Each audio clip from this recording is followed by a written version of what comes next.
Parte 2 das Manifestações Espíritas. Capítulo 19 do papel dos médiuns nas comunicações espíritas. Temas abordados: influência do espírito pessoal do médium, sistema dos médiuns inertes, aptidão de certos médiuns para coisas de que nada conhecem, línguas, música, desenho, etc. Dissertação de um espírito sobre o papel dos médiuns. Questão 223. Primeira, no momento em que exerce a sua faculdade, está o médium em estado perfeitamente normal? Está, às vezes, num estado mais ou menos acentuado de crise. É o que o fadiga e é por isso que necessita de repouso. Porém, habitualmente, seu estado não difere de modo sensível do estado normal, sobretudo se trata de médiuns escreventes.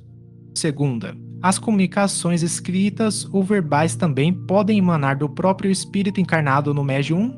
A alma do médium pode comunicar-se, como a de qualquer outro. Se goza de certo grau de liberdade, recobra suas qualidades de espírito. Tendes a prova disso nas visitas que vos fazem as almas de pessoas vivas, as quais muitas vezes se comunicam convosco pela escrita, sem que a chameis. Porque ficais sabendo entre os espíritos que evocais alguns aqui estão encarnados na terra. Eles, então, vos falam como espíritos, e não como homens.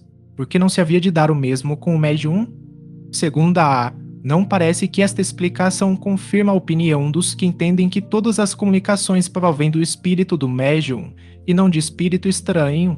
Os que assim pensam só erram em dar caráter absoluto à opinião que sustentam, porquanto é fora de dúvida que o espírito do médium pode agir por si mesmo. Isso, porém, não é razão para que outros não atuem igualmente por seu intermédio. Terceira, como distinguir se o espírito que responde é o do médium ou outro? Pela natureza das comunicações. Estuda as circunstâncias e a linguagem e distinguirás. No estado de sonambulismo ou de êxtase é que, principalmente, o espírito do médium se manifesta, porque então se encontra mais livre. No estado normal é mais difícil.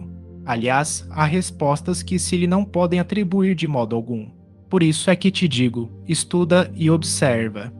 Nota: quando uma pessoa nos fala, distinguimos facilmente o que vem dela daquilo de que ela é apenas o eco. O mesmo se verifica com os médiuns. Quarta, desde que o espírito do médium ha podido, em existências anteriores, adquirir conhecimentos que esqueceu debaixo do envoltório corporal, mas de que se lembra como espírito, não poderá ele aurir nas profundezas do seu próprio as ideias que parecem fora do alcance da sua instrução?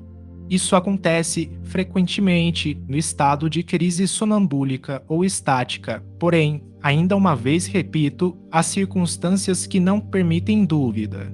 Estuda longamente e medita. Quinta, as comunicações que provêm do espírito do médium são sempre inferiores às que possam ser dadas por outros espíritos. Sempre não, pois um espírito, que não do médium, pode ser de ordem inferior à deste e, então, falar menos sensatamente. É o que se vê no sonambulismo. Aí, as mais das vezes, quem se manifesta é o espírito do sonâmbulo, o qual não raro diz coisas muito boas. Sexta, o espírito que se comunica por um médium transmite diretamente seu pensamento, ou este tem por intermediário o espírito encarnado no médium? O espírito do médium é o intérprete, porque está ligado ao corpo que serve para falar e por ser necessária uma cadeia entre vós e os espíritos que se comunicam, como é preciso um fio elétrico para comunicar a grande distância uma notícia e, na extremidade do fio, uma pessoa inteligente que a receba e transmita. Sétima, o espírito encarnado no médium exerce alguma influência sobre as comunicações que deva transmitir provindas de outros espíritos? Exerce, porquanto, se estes não me são simpáticos, pode-lhe alterar-lhes as respostas e assimilá-las às suas próprias ideias e a seus pendores. Não influencia, porém, os próprios espíritos, autores das respostas, constitui-se apenas em mau intérprete. Oitava, será essa a causa da preferência dos espíritos por certos médiuns? Não há outra. Os espíritos procuram um intérprete que mais simpatize com eles e que lhes exprima com mais exatidão os pensamentos. Não havendo entre eles simpatia, o espírito do médium é um antagonista que oferece certa resistência e se torna um intérprete de má qualidade e muitas vezes infiel. É o que se dá entre vós quando a opinião de um sábio é transmitida por intermédio de um estonteado ou de uma pessoa de má fé. Nona, compreende-se que seja assim, tratando-se dos médiuns intuitivos, porém não relativamente aos médiuns mecânicos. É que ainda não percebeste bem o papel que desempenha o médium. Há aí uma lei que ainda não apanhaste. Lembra-te de que, para produzir o movimento de um corpo inerte, o espírito precisa utilizar-se de uma parcela de fluido animalizado que toma o médium para animar momentaneamente a mesa, a fim de que esta lhe obedeça à vontade. Pois bem, compreende igualmente que, para uma comunicação inteligente, ele precisa de um intermediário inteligente e que esse intermediário é o espírito do médium. Nona, isto parece que não tem aplicação ao que se chama mesas falantes, visto que, quando objetos inertes, como as mesas, pranchetas e cestas, dão respostas inteligentes, o espírito do médium ao que se nos afigura, nenhuma parte toma no fato. É um erro. O espírito pode dar ao corpo inerte uma vida fictícia momentânea, mas não lhe pode dar inteligência. Jamais um corpo inerte foi inteligente. É agudo, pois, o espírito do médium quem recebe, sem que saiba, o pensamento e o transmite sucessivamente com o auxílio de diversos intermediários. Décima, dessas explicações resulta, ao que parece, que o espírito do médium nunca é completamente passivo. É passivo quando não mistura suas próprias ideias com as do espírito que se comunica, mas nunca é inteiramente nulo. Seu concurso é sempre indispensável, como o de um intermediário, embora se trate dos que chamais médiuns mecânicos. 11ª.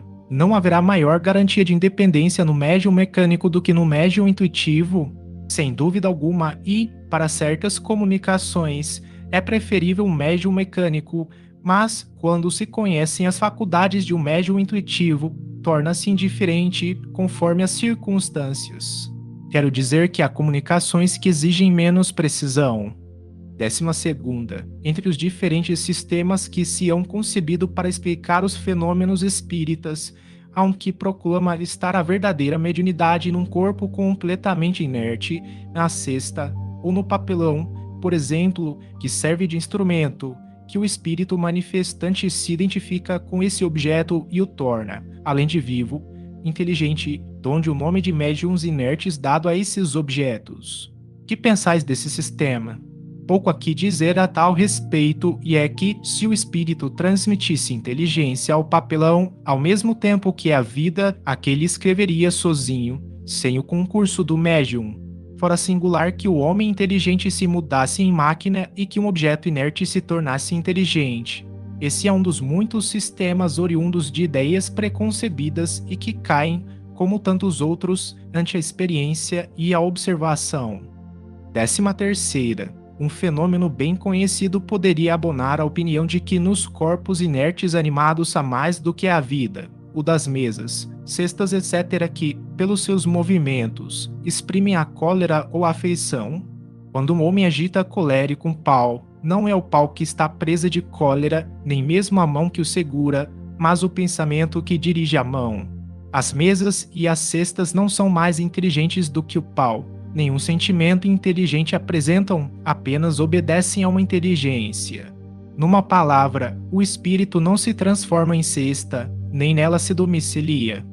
14ª. Desde que não é racional atribuir-se inteligência a esses objetos, poder-se-á considerá-los uma categoria de médiuns, dando-se o nome de médiuns inertes. É uma questão de palavras, que pouco nos importa, contanto que vos entendais. Sois livres de dar a um boneco o nome de homem. 15ª. Os espíritos só têm a linguagem do pensamento, não dispõem da linguagem articulada, pelo que só há para eles uma língua. Assim sendo, poderia um espírito exprimir-se por via mediúnica, numa língua que jamais falou quando vivo? E, nesse caso, de onde tira as palavras de que se serve? Acabaste tu mesmo de responder à pergunta que formulaste, dizendo que os espíritos só têm uma língua, que é a do pensamento. Essa língua todos a compreendem, tanto os homens como os espíritos. O espírito errante, quando se dirige ao espírito encarnado do médium, não lhe fala francês, nem inglês, porém a língua universal, que é a do pensamento, para exprimir suas ideias numa língua articulada, transmissível, toma as palavras ao vocabulário do médium. 16ª, se é assim, só na língua do médium deveria ser possível ao espírito exprimir-se. Entretanto, é sabido que escreve em idiomas que o médium desconhece. Não há aí uma contradição? Nota, primeiramente, que nem todos os médiums são aptos a esse gênero de exercício e, depois, que os espíritos só acidentalmente a ele se prestam quando julgam que isso pode ter alguma utilidade. Para as comunicações usuais e de certa extensão, preferem servir-se de uma língua que seja familiar ao médium porque lhes apresenta menos dificuldades materiais a vencer. 17ª, a aptidão de certos médiuns para escrever numa língua que lhes é estranha não provirá da circunstância de lhes ter sido familiar essa língua em outra existência e de haverem guardado a intuição dela. É certo que isto se pode dar, mas não constitui regra. Com algum esforço, o espírito pode vencer momentaneamente a resistência material que encontra. É o que acontece quando o médium escreve, na língua que lhe é própria, palavras que não conhece. 18ª, poderia uma pessoa analfabeta escrever como médium? Sim, mas é fácil de compreender-se que terá de vencer grande dificuldade mecânica por faltar ao mão hábito do movimento necessário ao formar letras. O mesmo sucede com os médiums desenhistas que não sabem desenhar. 19ª, poderia um médium, muito pouco inteligente, transmitir comunicações de ordem elevada?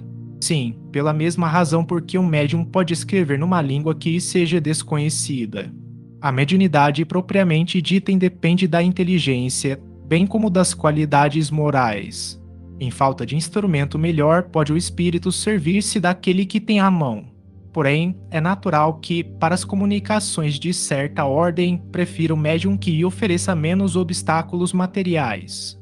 Acresce outra consideração. O idiota muitas vezes só é pela imperfeição de seus órgãos, podendo, entretanto, seu espírito ser mais adiantado do que o julguem. Tens a prova disso em certas evocações de idiotas, mortos ou vivos. Nota: este é um fato que a experiência comprova.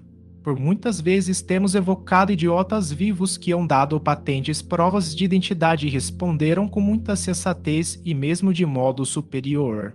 Esse estado é uma punição para o espírito, que sofre com o constrangimento em que se vê. Um médium idiota pode, pois, oferecer ao espírito que queira manifestar-se mais recursos de que se supunha. Veja-se, Revista Espírita, julho de 1860, artigo sobre a frenologia e a fisionomia. 20ª, de onde vem a aptidão de alguns médiuns para escrever em verso? A poesia é uma linguagem. Eles podem escrever em verso, como podem escrever numa língua que desconheçam. Depois, é possível que tenham sido poetas em outra existência e, como já te dissemos, os conhecimentos adquiridos jamais os perde o espírito, que tem de chegar à perfeição em todas as coisas. Nesse caso, o que eles são sabido lhes dá uma facilidade de que não dispõe no estado ordinário. 21ª. O mesmo ocorre com os que têm aptidão especial para o desenho e a música? Sim, o desenho e a música também são maneiras de se exprimirem os pensamentos. Os espíritos se servem dos instrumentos que mais facilidade lhes oferecem. 22ª. A expressão do pensamento pela poesia, pelo desenho ou pela música depende unicamente da aptidão especial do médium ou também da do espírito que se comunica? Às vezes do médium, às vezes do espírito. Os espíritos superiores possuem todas as aptidões. Os espíritos inferiores só dispõem de conhecimentos limitados. 23ª. Por que é que um homem de extraordinário talento numa existência já não tem na existência seguinte?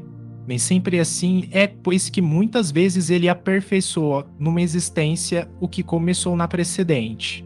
Mas pode acontecer que uma faculdade extraordinária dormite durante certo tempo, para deixar que outra se desenvolva. É um germe latente que tornará a ser encontrado mais tarde e do qual alguns traços ou, pelo menos, uma vaga intuição sempre permanecem. Questão 224. O espírito que se quer comunicar compreende, sem dúvida, todas as línguas, pois que as línguas são a expressão do pensamento e é pelo pensamento que o espírito tem a compreensão de tudo. Mas, para exprimir esse pensamento, torna-se necessário um instrumento. Este é o médium. A alma do médium, que recebe a comunicação de um terceiro, não a pode transmitir senão pelos órgãos de seu corpo. Ora, esses órgãos não podem ter, para uma língua que o médium desconheça, a flexibilidade que apresentam para que lhe é familiar. Um médium que apenas saiba o francês poderá, acidentalmente, dar uma resposta em inglês, por exemplo, se ao espírito apraz fazê-lo. Porém, os espíritos, que já acham muito lenta a linguagem humana em confronto com a rapidez do pensamento, tanto assim que abreviam quanto podem, se impacientam com a resistência mecânica que encontram, daí nem sempre o fazerem.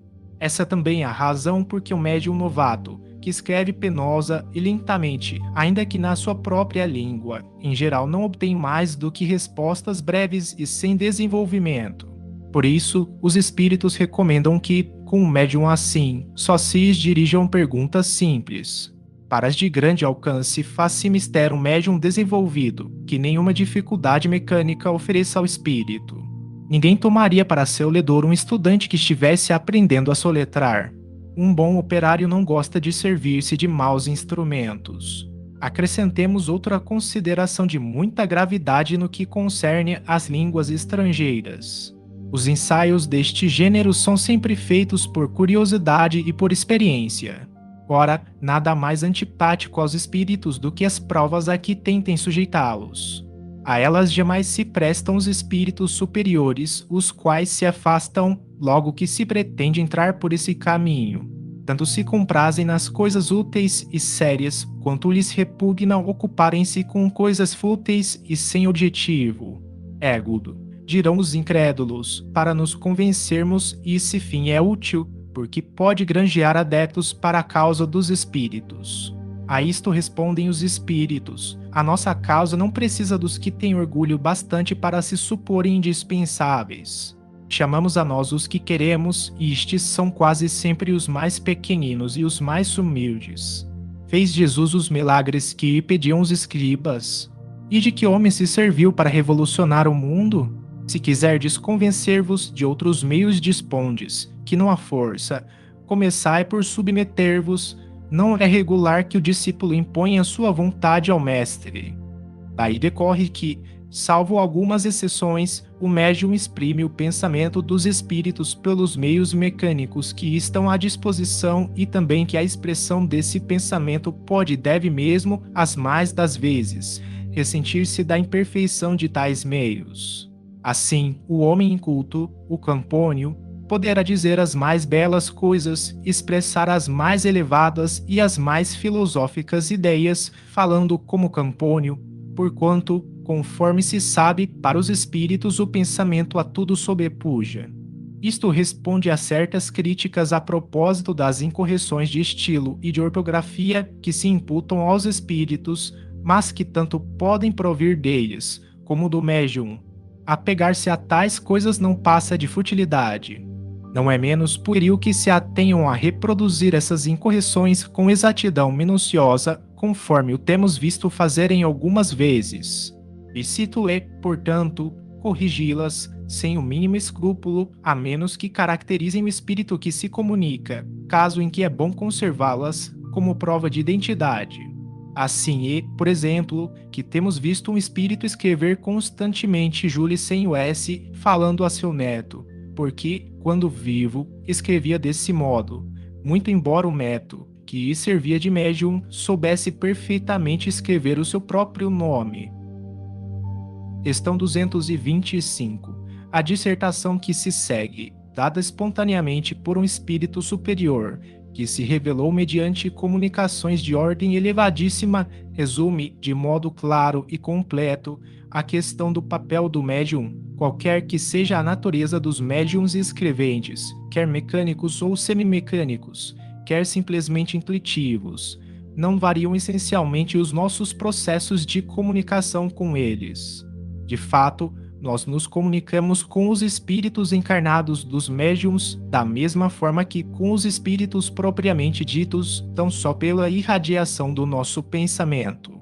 Os nossos pensamentos não precisam da vestidura da palavra para serem compreendidos pelos espíritos, e todos os espíritos percebem os pensamentos que lhes desejamos transmitir, sendo suficiente que lhes dirijamos esses pensamentos, e isto em razão de suas faculdades intelectuais. Quer dizer que tal pensamento tais ou quais espíritos o podem compreender em virtude do adiantamento deles, ao passo que, para tais outros, por não despertarem nenhuma lembrança, nenhum conhecimento que lhes dormitem no fundo do coração ou do cérebro, esses mesmos pensamentos não lhes são perceptíveis. Neste caso, o espírito encarnado, que nos serve de médium, é mais apto a exprimir o nosso pensamento a outros encarnados, se bem não o compreenda, do que um espírito desencarnado, mas pouco adiantado, se fôssemos forçados a servir-nos dele, porquanto o ser terreno põe seu corpo, como instrumento, à nossa disposição, o que o espírito errante não pode fazer. Assim, quando encontramos em um médium o cérebro povoado de conhecimentos adquiridos na sua vida atual e o seu espírito rico de conhecimentos latentes, obtidos em vidas anteriores, de natureza a nos facilitarem as comunicações, dele de preferência nos servimos, porque com ele o fenômeno da comunicação se nos torna muito mais fácil do que com um médium de inteligência limitada e de escassos conhecimentos anteriormente adquiridos. Vamos fazer-nos compreensíveis por meio de algumas explicações claras e precisas. Com um médium cuja inteligência atual ou anterior se ache desenvolvida, o nosso pensamento se comunica instantaneamente de espírito a espírito por uma faculdade peculiar à essência mesma do espírito. Nesse caso, encontramos no cérebro do médium os elementos próprios a dar ao nosso pensamento a vestidura da palavra que lhe corresponda, e isto quer o médium seja intuitivo, quer semimecânico ou inteiramente mecânico. Essa razão porque, seja qual for a diversidade dos espíritos que se comunicam com o médium, os ditados que este obtém, embora procedam de espíritos diferentes, trazem, quanto à forma e ao colorido, o cunho que lhe é pessoal. Com efeito, se bem o pensamento lhe seja de todo estranho, se bem o assunto esteja fora do âmbito em que ele habitualmente se move, se bem o que nós queremos dizer não provenha dele, nem por isso deixe o médium de exercer influência no tocante à forma pelas qualidades e propriedades inerentes à sua individualidade. É exatamente como quando observais panoramas diversos com lentes matizadas, verdes, brancas ou azuis, embora os panoramas ou objetos observados sejam inteiramente opostos e independentes, em absoluto, uns dos outros, não deixam por isso de afetar uma tonalidade que provém das cores das lentes. Ou melhor, comparemos os médiums a esses bocais cheios de líquidos coloridos e transparentes, que se veem nos mostruários dos laboratórios farmacêuticos.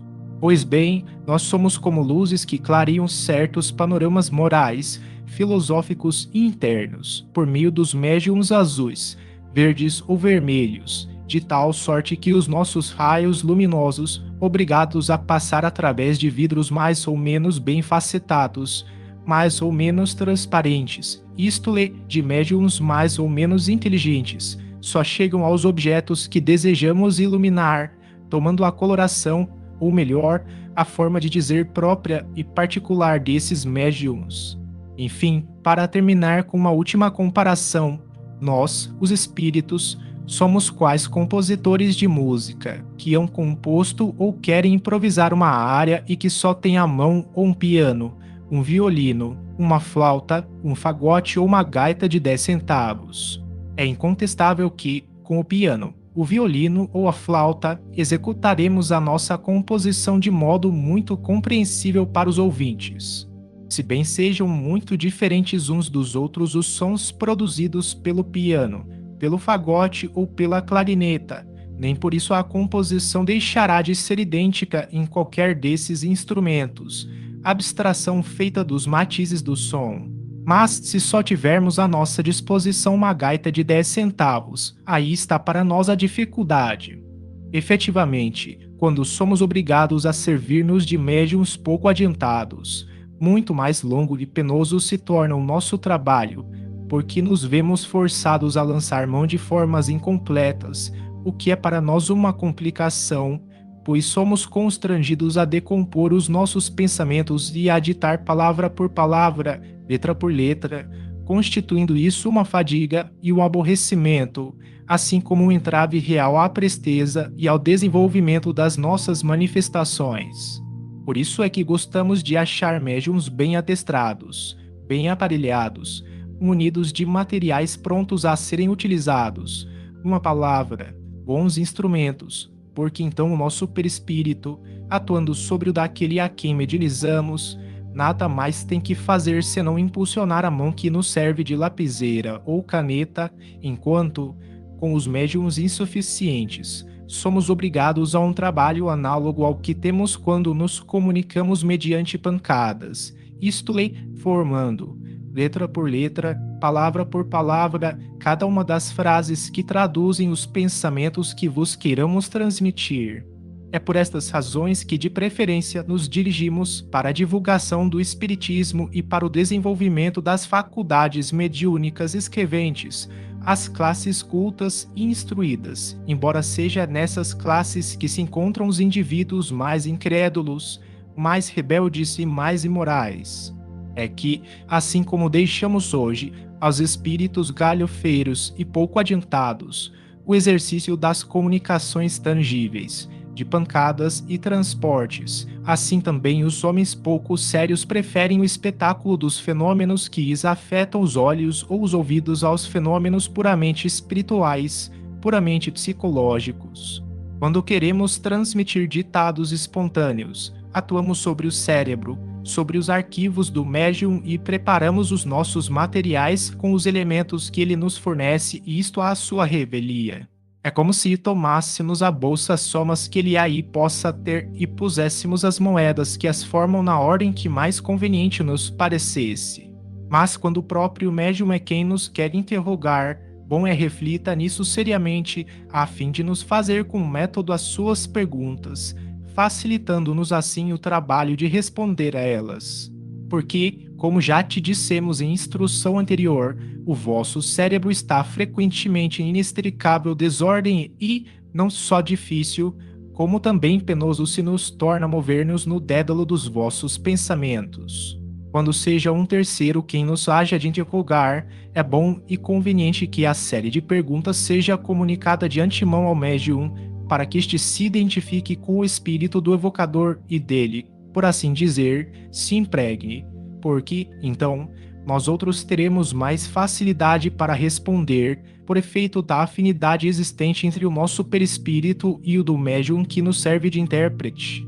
Sem dúvida, podemos falar de matemáticas, servindo-nos de um médium a quem estas sejam absolutamente estranhas, porém, quase sempre o espírito desse médium possui, em estado latente, conhecimento do assunto, isto é, conhecimento peculiar ao ser fluídico e não ao ser encarnado, por ser o seu corpo atual um instrumento rebelde ou contrário a esse conhecimento. O mesmo se dá com a astronomia, com a poesia, com a medicina, com as diversas línguas, assim como com todos os outros conhecimentos peculiares à espécie humana. Finalmente, ainda temos como meio penoso de elaboração, para ser usado com médiuns completamente estranhos ao assunto de que se trate, o da reunião das letras e das palavras, uma a uma como em tipografia. Conforme acima dissemos, os espíritos não precisam vestir seus pensamentos, eles os percebem e transmitem reciprocamente pelo só fato de os pensamentos existirem neles. Os seres corpóreos, ao contrário, só podem perceber os pensamentos quando revestidos.